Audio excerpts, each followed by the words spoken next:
వాయుగుండం ప్రభావంతో ఏపీలో విస్తారంగా వర్షాలు కురుస్తున్నాయి. మరో 2 రోజులు ఏపీలో వర్షాలు కురిసే అవకాశం ఉందని అమరావతి వాతావరణ కేంద్రం ప్రకటించింది. కోస్తాంధ్ర, రాయలసీమలోని పలు ప్రాంతాల్లో తేలికపాటి నుంచి మోస్తారు వర్షాలు కురిసే అవకాశం ఉందని తెలిపింది. బలమైన ఈదురుగాలులు గంటకు 30 నుంచి 40 కిలోమీటర్ల వేగంతో వీచే అవకాశం ఉందని తెలిపింది. వర్షాలకు వాగులు, వంకలు, నదులు పొంగి పొర్లుతున్నాయి. ప్రజలు అప్రమత్తంగా ఉండాలని అధికారులు సూచిస్తున్నారు.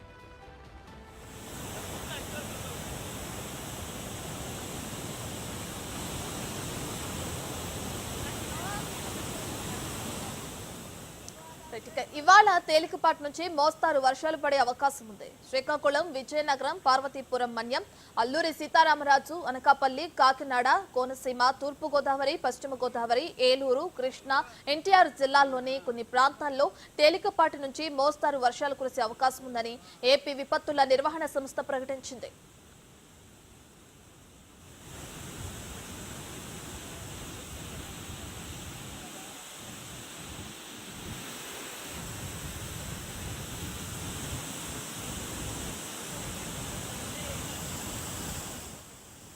తెలంగాణలో వచ్చే 3 రోజులు తేలికపాటి నుంచి భారీ వర్షాలు కురిసే అవకాశం ఉందని హైదరాబాద్ వాతావరణ కేంద్రం ప్రకటించింది. ఒడిశా ప్రాంతంలో కొనసాగుతున్న అల్పపీడనం వాయువ్య దిశగా కదులుతూ ఒడిశాను ఆనుకుని ఛత్తీస్గఢ్ మీదుగా కొనసాగుతుందని పేర్కొంది. దీంతో రానున్న 12 గంటల్లో ఛత్తీస్గఢ్ మీదుగా వాయువ్య దిశగా అల్పపీడనం కొనసాగి క్రమంగా బలహీనపడే అవకాశం ఉందని తెలిపింది. ఈ నేపథ్యంలో తెలంగాణలో రాగల 3 రోజుల్లో తేలికపాటి నుంచి భారీ వర్షాలు కురిసే అవకాశం ఉందని వాతావరణ కేంద్రం వెల్లడించింది.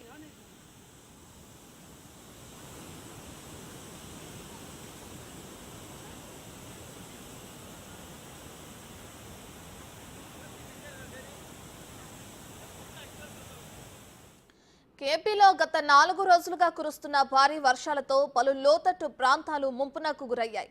గోదావరి, కృష్ణా నదులు ఉప్పొంగుతున్నాయి. ఎడతెరిపి లేకుండా కురుస్తున్న వర్షాలతో ప్రజలు ఇబ్బందులకు గురవుతున్నారు. వర్షాల నేపథ్యంలో పలు జిల్లాల్లో విద్యాసంస్థలకు కలెక్టర్లు సెలవులు ప్రకటించారు. ఏలూరు, పశ్చిమ గోదావరి, కోనసీమ జిల్లాల్లో విద్యాసంస్థలకు ఇవాళ సెలవు ప్రకటించారు. అలాగే అల్లూరు జిల్లా రంపచోడవరం డివిజన్లోని 4 మండలాల్లోని విద్యాసంస్థలకు 2 రోజులు సెలవులిచ్చారు.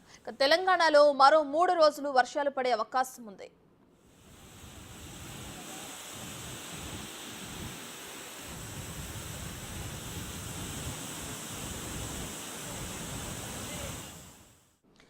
ఇక భారీగా వర్షాలు కురుస్తున్న నేపథ్యంలో అటు భద్రాచలం, గోదావరి దగ్గర మా ప్రతినిధి భాస్కర్ ఉన్నారు. ఆయన దీనికి సంబంధించి మరిన్ని డీటెయిల్స్ అందిస్తారు. రైట్ భాస్కర్, ఏ విధంగా గోదావరి నది ఉప్పొంగుతుంది, దానికి సంబంధించిన డీటెయిల్స్ అంటే ప్రస్తుతం అక్కడ ఉన్న పరిస్థితులు ఏ విధంగా ఉన్నాయి? యశ్రత్న, గత 5 రోజుల నుంచి కూడా పై ఎత్తున కావచ్చు, మరోవైపున ఖమ్మం ఉమ్మడి జిల్లా వ్యాప్తంగా అంటే ఏజెన్సీ ప్రాంతాల్లో ఎక్కువ అత్యధిక వర్షపాతం నమోదైంది. దీంతో ఫలితంగా చూసుకుంటే వాగు వంకలు మొత్తం కూడా జలకలు సంతరించుకుంది. మరోవైపున మాత్రం పరిసర ప్రాంత ఒకవైపున ఏదైతే గోదావరి ఉందో గోదావరి పరివాహక ప్రాంతం అంతా కూడా లోతట్టుమయమైపోయిందని చెప్పుకోవచ్చు. ఇప్పటికే సుమారు 4 మండలాలకు ఈ వరద ఎఫెక్ట్ పడింది. ఒకవైపున దుమ్ముగూడెంతో పాటు మరోవైపున భద్రాచలం పట్టణంతో పాటు ఒకవైపున బుర్గంపాడు మండలం, అశ్వాపురం మండలం వేసి చూసుకుంటే కనుక 4 మండలాలు సుమారు 43 గ్రామాలకు మొత్తం కూడా ఎఫెక్టెడ్ ఏరియా, ఫ్లడ్ ఎఫెక్టెడ్ ఏరియాగా ఐడెంటిఫై చేసిన అధికారులు మొత్తానికైతే మాత్రం వాళ్ళందరికీ కూడా పునర్వాస కేంద్రాలు ఏర్పాటు చేయడం కూడా జరిగింది. మరోవైపున ఇప్పటికే మొదటి ప్రమాద హెచ్చరిక జారీ చేసిన 43 అడుగుల వద్ద కూడా మొదటి ప్రమాద హెచ్చరిక జారీ చేసిన నిన్న సాయంత్రం 6 గంటల సమయంలో జిల్లా కలెక్టర్ విజయ్ పాటిల్ మొత్తానికైతే మొదటి ప్రమాద హెచ్చరిక జారీ చేయడం కూడా జరిగింది. అయితే మరోవైపు చూసుకుంటే కనుక మరి ఇప్పటికే మనం గోదావరి నీటి మట్టం క్లియర్ చూసుకోవచ్చు, 47 అడుగుల వరకు చేరుకుంది. మరో గంటన్నర సమయంలో కూడా ఇంకా వరద ఉధృతి ఎక్కువ ఉన్న నేపథ్యంలోనూ 48 అడుగులకు అంటే 2వ ప్రమాద హెచ్చరికకు చెరువులో ఉందని కూడా చెప్పుకోవచ్చు. అయితే ఇప్పటికే పలు గ్రామాలు ఏదైతే చర్ల సైడ్ ఉన్నటువంటి పలు మండలాలు ఏవైతే ఉన్నాయో ఆ గ్రామాల పరిసరాల్లో కూడా చాలా వరకు కూడా బాహ్య ప్రపంచానికి రాకపోకలు కట్ అయినాయి. పలు గ్రామాలకు ఎలాంటి రవాణా సౌకర్యం కొన్ని పరిస్థితి నెలకొంది. ఇప్పటికే విద్యుత్ శాఖ అధికారులు కూడా మొత్తానికైతే మాత్రం ఆ పరిసర ప్రాంతాల్లో ఉన్నటువంటి విద్యుత్ సరఫరాను కూడా నిలిపేసిన నేపథ్యం ఉంది.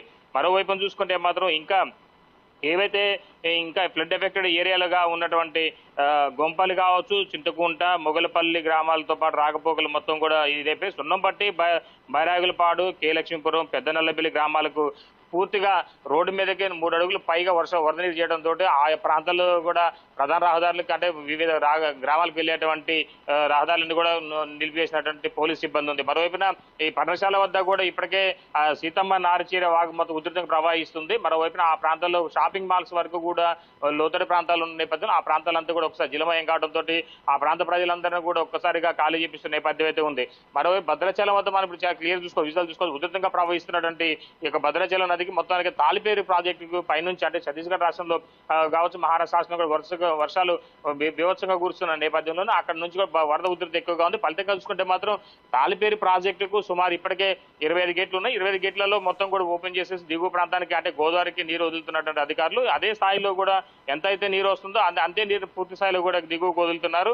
మరోవైపు చూసుకోవచ్చు ఇప్పటికే గోదావరి కూడా గంటకు పెరుగుతున్న నేపథ్యం అయితే ఉంది. అయితే ఇప్పటికే కాస్త అటు ఛత్తీస్గఢ్ ప్రాంతంలో పై ఎత్తు ప్రాంతంలో ఎక్కడ కూడా కొద్ది వర్షపాతం కాస్త సన్నగిల నేపథ్యంలోనూ ఈరోజు మధ్యాహ్నం వరకు కూడా ఈ యొక్క గోదావరి నీటి మట్టం తగ్గే అవకాశం ఉండదని చెప్పి సిడబ్ల్యూసీ అధికారులు మొత్తానికైతే వాళ్ళకి అంచనా వేస్తున్న నేపథ్యం అయితే ఉంది. అయితే గోదావరికి గడిచినటువంటి సంవత్సరంలో వచ్చినటువంటి వరదలు సుమారు 65 అడుగుల పై నుంచి 70 అడుగుల పైకి వచ్చిన నేపథ్యంలోనూ ఆ ప్రాంతంలో కూడా అంటే ఈ పరిసర ప్రాంతం భద్రాచలం లోతడి ప్రాంతంలో ఏవైతే ఉన్నాయో ఆ ప్రాంతాలన్నింటినీ కూడా గత జరిగినటువంటి అనుభవాలను దృష్టిలో పెట్టి ఆస్తి నష్టం చూసుకొని వాటన్నిటి కూడా సహాయ చర్యలు ఏర్పాటు చేశారు కలెక్టర్ పాటిల్.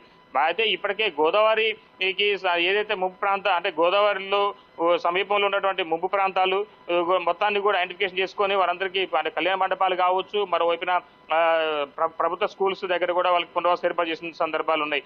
అయితే ఇప్పుడు మన గోదావరికి ఇప్పుడు ప్రజెంట్ 47 అడుగులు చేరుకున్నటువంటి వరద నీరు ఇప్పటికీ మన స్నానాల ఘాటాల దగ్గర మనం ఇప్పుడు దిగుతున్నాం చూసుకోవచ్చు. మనం చాలా వరకు కూడా ఇంకా మన ముందు ఇంకా రెండు స్టెప్స్ ఉన్నాయి ఇది స్నానాల ఘాటాలకు.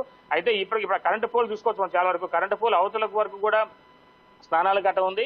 ఆ స్నానాల ఘట్టం నుంచి అంటే కరెంటు పోలు అవతలకు కూడా స్నానాల ఘట్టం ఉన్న నేపథ్యంలోనూ ఇంకా వరద ఉధృతి ఇంకా ఉధృతం అవుతున్న నేపథ్యంలోనూ మరి ఇంకా అంటే ఇప్పటికి రెండు స్టెప్ల వరకు కూడా మునిగిపోయిన నేపథ్యం ఉంది. 3వ స్టెప్ వరకు వస్తే కనుక 52 అడుగులకు కూడా 3వ స్టెప్ కూడా మునిగిపోయే పరిస్థితి ప్రమాద హెచ్చరిక ఉంది. అయితే ఇప్పటికే దీనికి సంబంధించి సిడబ్ల్యూసీ అధికారులు ఎప్పటికప్పుడు అంచనా వేస్తూ పరిసర ప్రాంత ప్రజలకు ఎలాంటి ఆటంకాలు ఎదురుకాకుండా లోతడి ప్రాంత ప్రజలందరూ కూడా సురక్షిత ప్రాంతాలకు తరలించే విధంగా చర్యలు చేపడుతున్నారు జిల్లా కలెక్టర్ అండ్ పోలీస్ సిబ్బంది, రెవెన్యూ యంత్రాంగం. అయితే ఈ వరద ఉధృతికి సంబంధించి ఈ గతంలో జరిగిన నష్టాలను మరలా పునరుద్ధరణ కాకుండా విధంగా ముందస్తు జాగ్రత్తలు కూడా చేపడుతున్నారు. అయితే ఇప్పటికే పలు గ్రామాలలో సంబంధించిన ఏజెన్సీ ప్రాంతం అయినటువంటి ముఖ్యంగా మన చర్ల మండలానికి చూసుకుంటే కనుక ఇప్పటికే పలు గ్రామాలకు రాకపోకలు మొత్తం నిలిచిపోయిన నేపథ్యం ఉంది. గత 4 రోజుల నుంచి కూడా ఆ ప్రాంతాలకు ఎవరైనా వెళ్ళాలన్నా కానీ రావాలన్నా కూడా వైద్య సౌకర్యం కూడా సకాలం లేని సమయంలో ముందస్తుగానే ఆ ప్రాంతాలకు మెడికల్ కిట్స్ పంపించేసి అక్కడ ఏర్పాట్లు చేస్తున్న నేపథ్యం అయితే ఉంది. అయితే ఏది ఏమైనా గత అనుభవాలను దృష్టిలో పెట్టుకొని మరలా ఎలాంటి ఇబ్బంది ఎదురుకాకుండా విధంగా చేస్తారు. రామాలయం లోతడి ప్రాంతంలో ఉన్నటువంటి వరద నీటిని కూడా ప్రత్యేక స్లూయిస్ ద్వారా కూడా మొత్తానికైతే మాత్రం ప్రత్యేకంగా నీటిని గోదావరిలో తరలిస్తున్న నేపథ్యం అయితే ఉంది. Ratna. Right, thank you Bhaskar.